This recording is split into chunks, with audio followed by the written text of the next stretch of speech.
ভাই আমি একটা কথা বলেছি, কথাটা ভাইরাল হয়েছে অনেক। মানুষ মানুষের অবস্থানকেই ভালোবাসে। মানুষ কখনোই মানুষের অন্তঃসত্ত্বাকে ভালোবাসে না। অবস্থান আপনার ভালো, আপনার পিছনে মানুষের অভাব থাকবে না।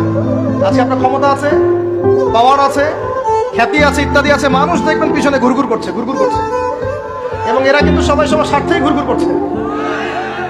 এর বাইরে আল্লাহ পাক কিছু মানুষের মনে আল্লাহর পক্ষ থেকে মহব্বত দেন, এটা আলাদা বিষয়। আপনি মানুষকে সন্তুষ্ট করতে পারবেন না। পরিবার, বাবা মা, ছেলে মেয়ে, বউ বাচ্চা, কাউকে সন্তুষ্ট করতে পারবেন না। 100% আপনি কাউকে সন্তুষ্ট করতে পারবেন না। সারা জীবন করে যাবেন, আপনার বিরুদ্ধে অভিযোগ থেকেই যাবে।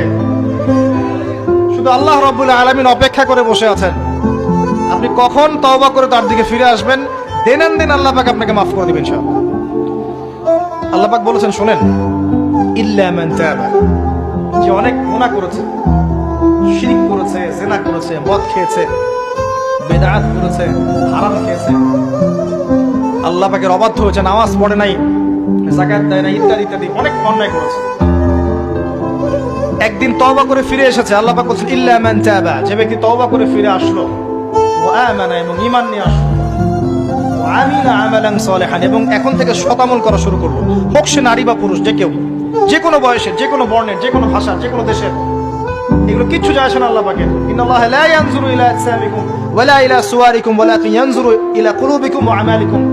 আল্লাহ পাক শুধু কলম দেখেন, আমল দেখেন, রক্ত মাংস বর্ণ এগুলো দেখেন না। আল্লাহ পাক ফিরে এসেছে, আমল ঈমান এনেছে, আমল সালেহ করেছে।